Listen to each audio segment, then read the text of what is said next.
Hello everyone! It's our pleasure today to present to you interactive feedforward, which is a technique which can be used to improve virtual reality exergames.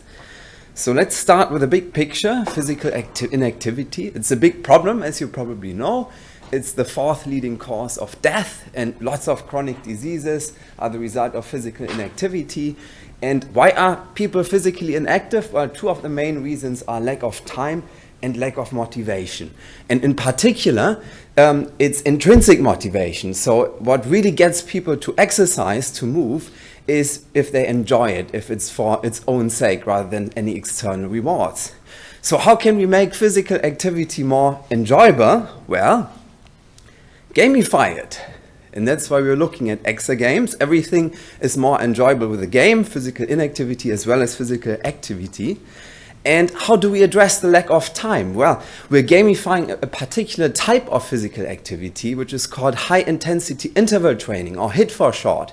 So HIIT is good. It's an up-and-coming type of exercise, which basically cuts the time that you need to spend exercising to get your usual recommended dosage in half. So how it works is, so this is your workout here.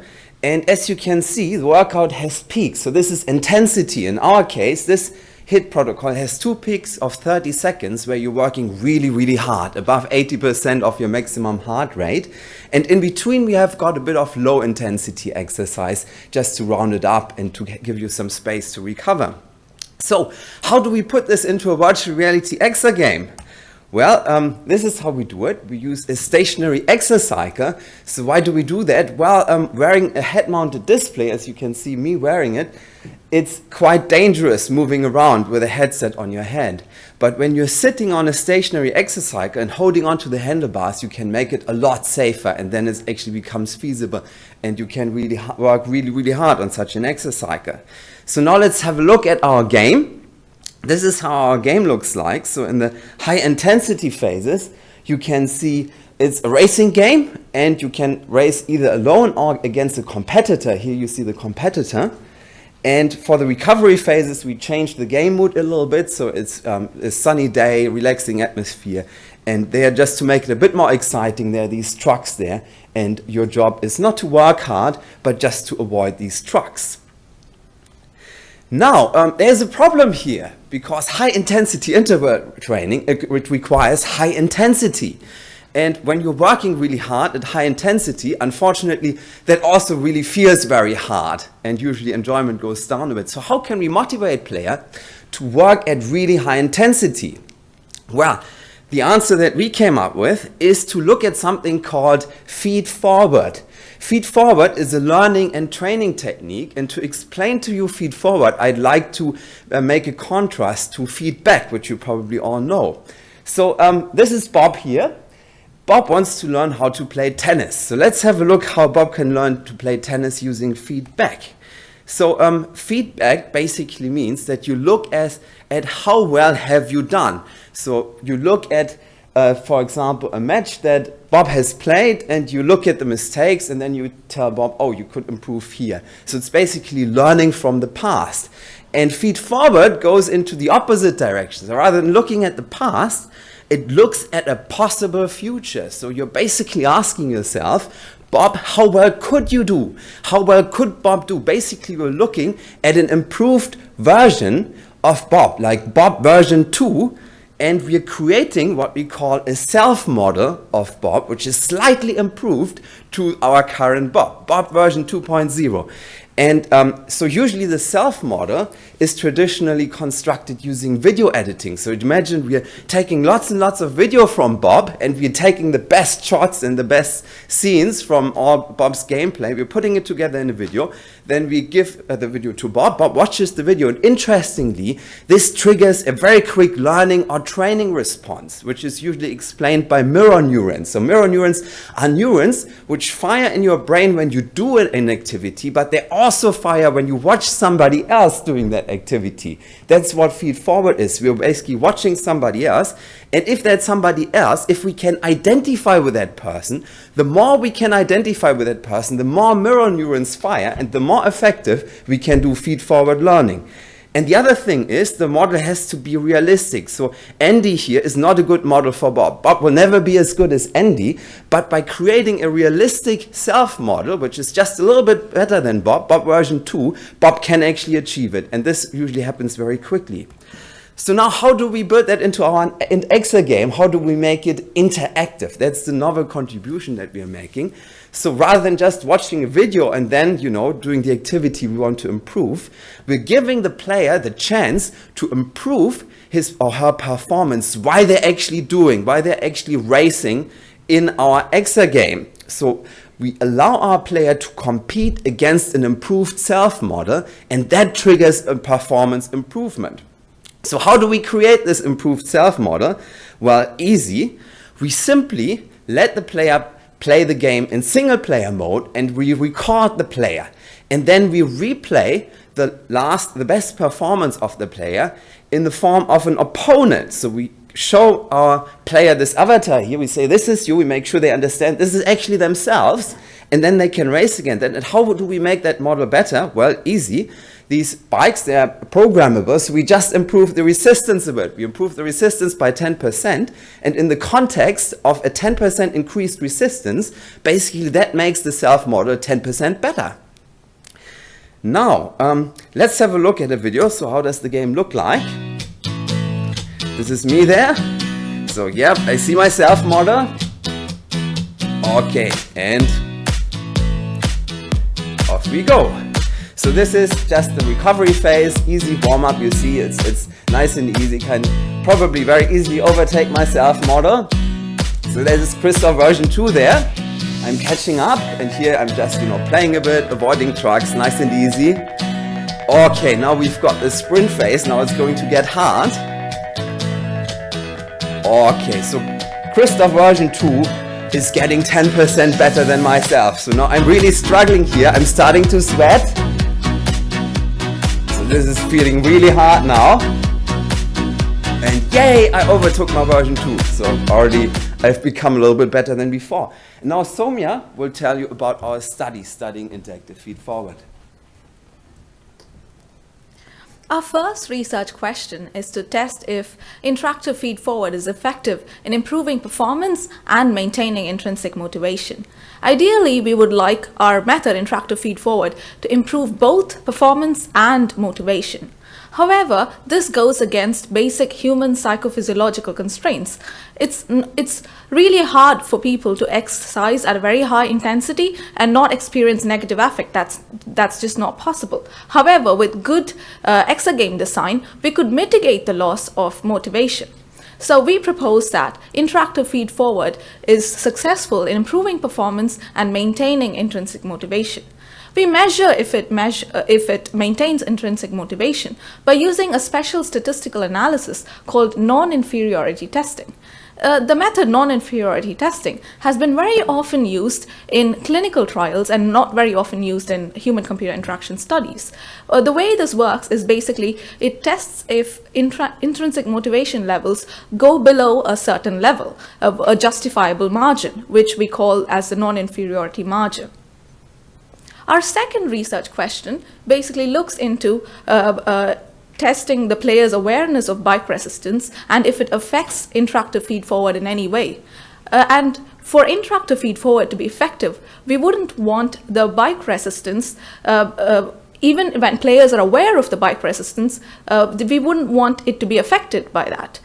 So it's very important for us to test this, that is, to ensure that interactive feedforward is robust to players' awareness of resistance. Our third research question is to test if interactive feedforward is superior to non-self competition, that is, competing with others. Previous research shows that competing with others can have a detrimental effect in intrinsic motivation. Previous research also shows that people are able to relate themselves very closely to their self-model and that it has a positive impact. So we hypothesize that interactive feedforward will be superior to competing with others.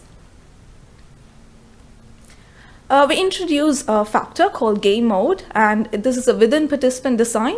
We have the baseline in which we record the player's performance. We have the equal challenge mode in which players compete with the self model, which is moving at the pace of their previous recording.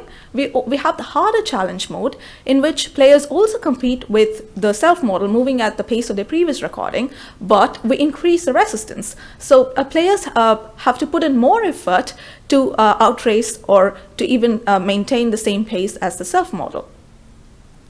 We introduce another factor called resistance awareness to test the second research question. It is to test if interactive feedforward is robust to people's awareness of resistance.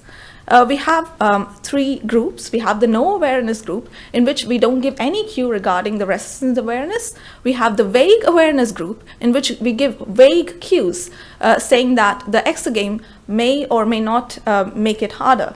And in the full awareness group, we give specific cues, saying that it's going to be made harder in the harder challenge, so players are aware of the increase in resistance.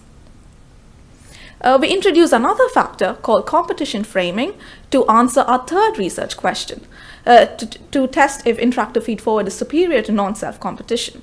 The only thing that we vary in here is people's perception of the self model. In the first group, participants are given cues saying that they're competing with their self model. In the second group, non-self competition, but players are under the impression that they're competing with a virtual competitor. So they're just told that they're competing with a virtual competitor, but actually they are competing with an enhanced self model. The results are very interesting. The results show that interactive feedforward is effective in improving performance and maintaining intrinsic motivation. You can see here in the first graph that the performance is significantly higher in the harder challenge, which is the interactive feedforward condition.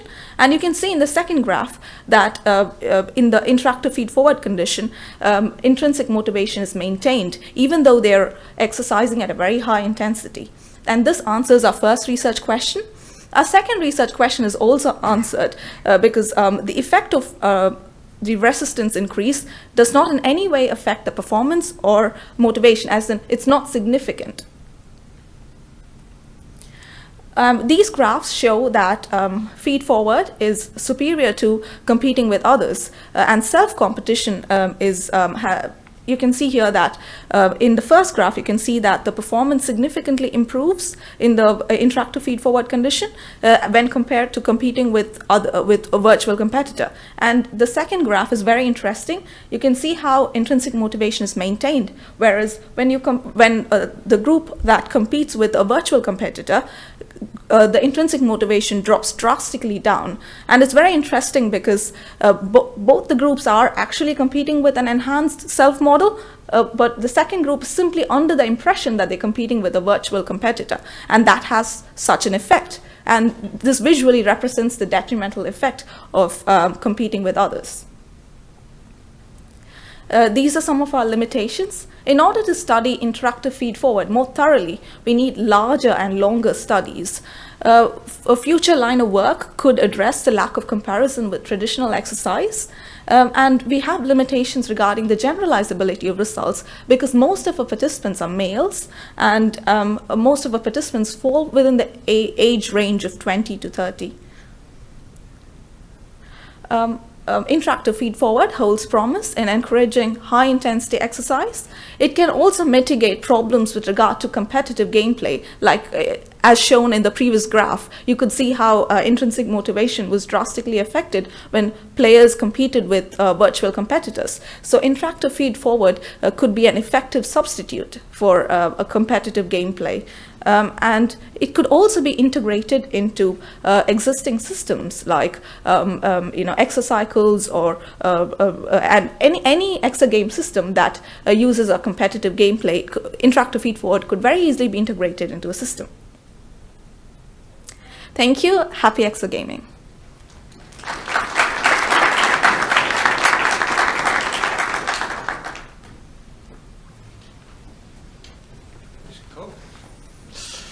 Hi, Floyd Mueller, Exergames Lab at RMIT. Thank you very much for this really nice talk. And yeah, I really like the idea and also the implementation of using the resistance as a way of like increasing it rather than decreasing it.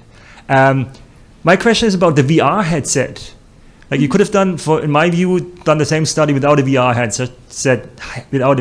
headset, just a display in front of you. Or do you think the results would have been any different with that? Like, what role did the VR headset play in that? Previous research shows that virtual reality is very immersive, so we believe that using a headset, people are more immersed and they are able to relate even more closely to the self model. But like, is that your guess, or do you have any data on that? We do in our future study. We are planning to compare it without a headset. We would definitely know for sure after we've conducted the study. Thank you. Hi. Hello. Scott Bateman, University of New Brunswick. So this is interesting. I am wondering about the role of the sort of the embodiment, I guess, of your feed forward. How important was that to, or what do you think, was that really important to the results that you found? I mean, there's lots of ways that we could have provided feed forward. I'm sorry, embodiment of, I'm sorry. Sorry, the feed forward you had was another biker, right? My ideal self. Yeah. How important is it that it's my ideal self to your observations and results and stuff? Because, I mean, I could have just put, catch up to this, line or something, right? Yeah, that's correct. Well, but that's what we did in the second experiment, in which people are simply under the impression that they're competing with a virtual competitor, but the feed-forward effect does not kick in that case. So we do, like you said, it was the same target. However, their performance or motivation did not improve as much as it did in the interactive feed-forward condition. Okay, so I guess I get the second one, but I'm just wondering, regardless of the second part, though, the first part, I could have put an embodiment in lots of different ways, right? I could have called it whatever I wanted, but I could have represented it visually in lots of different ways. How important do you think it was that it was a person or me that's ahead of me? So it's important, like Christof said during his speech, that the more you identify with the self model, the more your mirror neurons are fired. So the more closely you associate yourself to the self model, the better the feed forward effect kicks in, and it's just more efficient that way. So we haven't studied that ourselves, but there's quite a bit of literature about feed forward, and there's evidence that the more you can identify with your self model, the better the effects. Hi, Jude from University, and I was wondering, when you told players that they were competing against an improved version of themselves, did you happen to gather any feedback on whether they thought it was believable that they could be this much better? Was that in any case a factor? I'm sorry, could you repeat the question? Did they find it believable that they were competing against an improved version of themselves, or was it like, oh, I'll never be this good, or did you gather feedback on that? Yeah, so we have one condition saying no awareness, right? So in that condition, they're not aware of the increase in resistance. So they're simply under the impression that they're competing against their previous performance. No, we didn't get any feedback regarding that. Do you think it could be a factor in any way, that maybe they are not, they don't have enough confidence to identify with that? Yeah, so it has to be a realistic increase. It can't be too much. It has to be achievable, and I guess we could slowly move to higher and higher targets. But that is again a future line of research that we'd like to do. We'd like to increase the targets more and more, and we'd like to find the threshold and to what extent you can improve within a short span of time. Okay. Thank you very much. Thank you. Hi, Fabrizio Gone from Dublin Institute of Technology. First of all, your study is very interesting, and as a spinning and fitness enthusiast, I'm a spinning and fitness enthusiast myself too, and I was wondering, how did you handle performance progression over time? You know that after a while that you practice spinning, for example, you reach a certain plateau, the progression is logarithmic. After a while, you won't be able to achieve the 10% improvement that you're setting. Have you thought about how you're going to handle that on a longer period of time? Yeah, that's something that we would definitely like to look into in our future studies. And yeah, it would be very interesting to investigate that to increase in different levels and to see until what point to see the threshold. And yeah, it would definitely be very interesting to investigate that in the future. Cool, thank you. Thanks. So we're running out of time. I'm sorry. I think the speaker's going to say.